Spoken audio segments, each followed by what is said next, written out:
রবিউল আউয়াল মাস আরবি মাসের গণনার আকারে 12 মাসের তৃতীয় মাস। আল্লাহ নিজেই বলেছেন, ইন্না ইদ্দাতাশ শুহুরি ইনদাল্লাহি 12 শাহরা শাহরান ফি কিতাবিল্লাহ ইয়াওমা খালাকাস সামাওয়াতি ওয়াল আরদ মিনহা আরবাআতুন হুরুম যালিকাদ দীনুল কাইয়্যিম।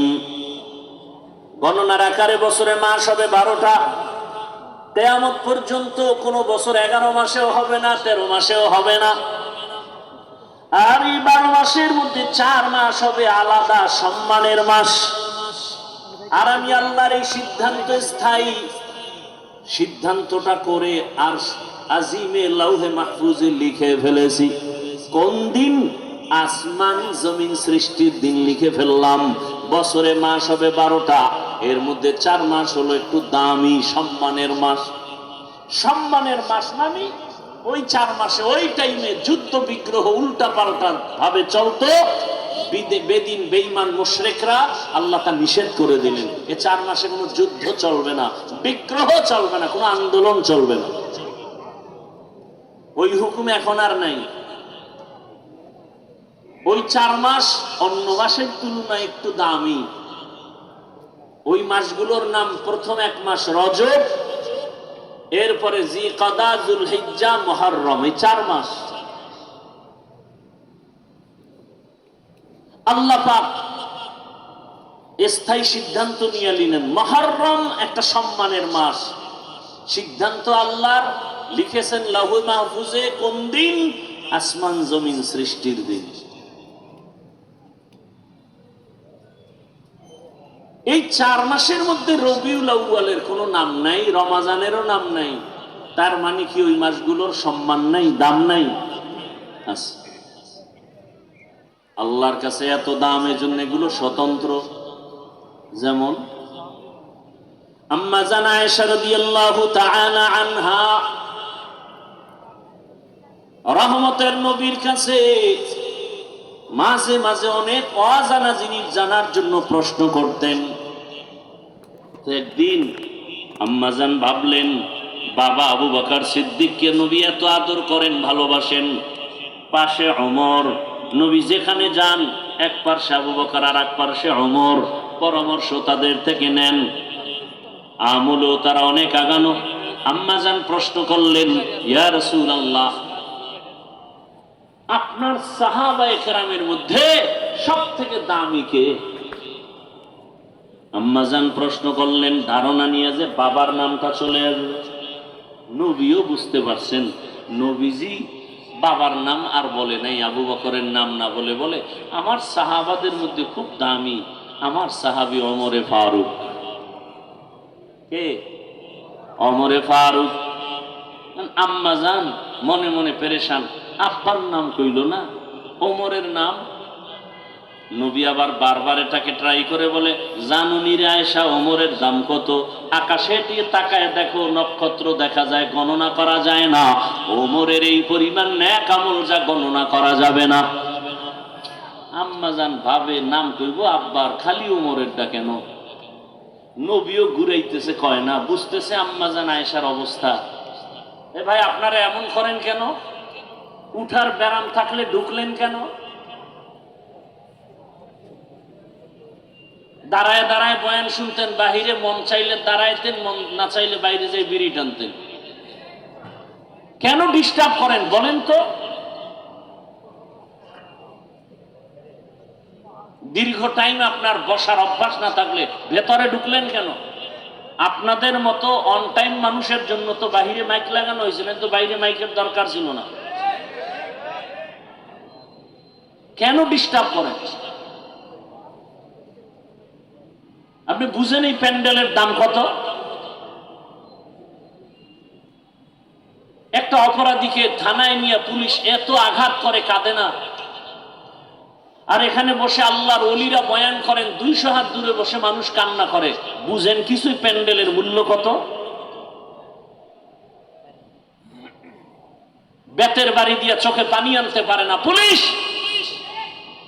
আর কোরআনের বাগানে জাহান্নামের বয়ান যখন শুরু হয়, জীবনে মসজিদে যায় না, সেও চুপ করে কান্না শুরু করে।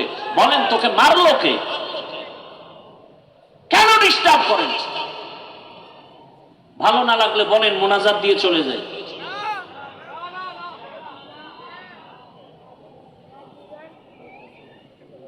বড় আশা করে আসি, বিভিন্ন কারণে আর বয়ানের মন ভেঙে যায়। আল্লাহ হেদায়েতের দৌলত সবার আগে আমাকে দান করেন। আপনাদের হেদায়েত লাগলে আল্লাহর কাছে চাইয়ে নেন, কারণ দোয়া করলেও বিপদ। মসজিদের জন্য দোয়া করছে যে আল্লাহ মসজিদ ভালো, কমিটি ভালো, সবাই টাকা দেন। মানুষ দান করছে, কমিটি টাকা খাইয়া ঘুম। কমিটির দোষ নাই, দোয়া করছে কে? এরে ধরো, এর নামে মামলা দাও। এই সব উল্টা পাল্টা চলতেছে। দেখছেন না 15 বছর জেলখানায়, এখন বেকসুর খালাস, কোনো দোষই নেই। কেমন সোনার বাংলায় জন্ম নিলাম। কেউ যদি আইয়া একটা আইন করতো যে মিথ্যা মামলা দেবে, প্রমাণিত হলেই 6 বছরের কারাদণ্ড, তাহলে একটু শান্তি পাওয়া যেত। এখনো বহু আলেম জেলখানা, নিরীহ, দেখার কেউ নাই, খবর নেওয়ার কেউ নাই, সবাই যার যার ধান্দায় আছে। আল্লাহ হেফাজত করেন। রাজনীতির ময়দানে রাজনীতির বক্তব্য দেওয়াটাই আমি ভালো মনে করি, কারণ যাদের নেক নজর আর থাপ্পড় খাইয়াই চেয়ারে বসছি, তাদের নীতি দেখছি। চরমনার বিশ্বাস ওয়াজের প্যান্ডেলে যখন বয়ান করতেন, মনে হয় সে দুনিয়া কিছুই জানে না, শুধু কবর, হাসর, জান্নাত, জাহান্নাম। আর রাজনীতির মঞ্চে যখন বক্তব্য দিতেন, তখন বোঝা যাইত যে তার আখেরাত নিয়ে কোনো জ্ঞান নাই, মনে হয় দুনিয়ার লাইনে রাজনীতির শিক্ষক।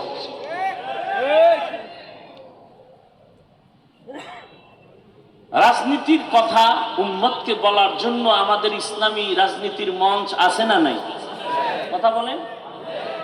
এখানে আওয়ামী লীগ, বিএনপি যত দল আছে সবের লোক এখানে আছে না? এরা যদি জানতো যে আমি চরমনায়ের হাত পাখার ভোটের জন্য আইসি ওয়াজ করতে, বইতুনি সবাই।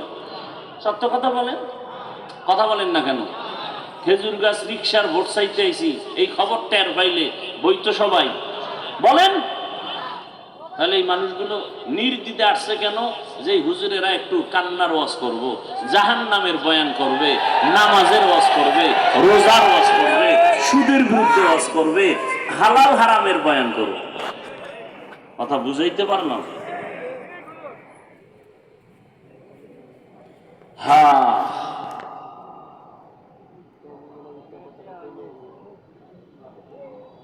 কি কথা বলতেছিলাম?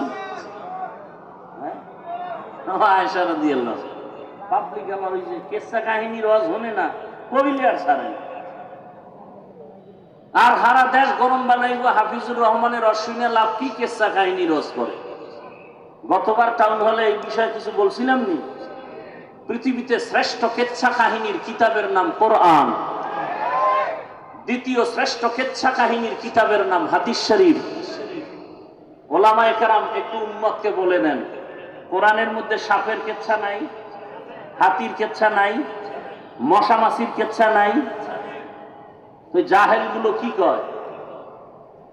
ও যা কি বলে তার খবর নাই। আসলে হেদায়েতের নিয়তে বলে না, আক্রমণের জন্য বলে। আল্লাহ সব ভাইকে হেদায়েত দান করুন।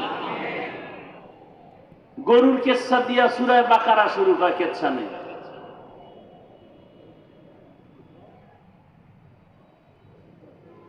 হ্যাঁ, এখন ঘুরাই বলবে কি, আমরা তো বাপ দাদার কেচ্ছা বলি না, আকাবিরের কেচ্ছা বলি না। আমগো বাপ দাদার কেচ্ছা বললে, আকাবিরের কেচ্ছা বললে বেনামাজি নামাজি হয়, সমস্যা কি? আমাদের আকাবিরিনদের কথা বললে মানুষের চোখে পানি আসে, দিন নরম হয়। তারা জীবনভর কেঁদে গেছেন, ইখলাসের গাছ রোপণ করে গেছেন। দেওবন্দীদের এই ফলাফল তো আমরা এখন দেখতে পাই। আল্লাহ বুঝার তৌফিক দান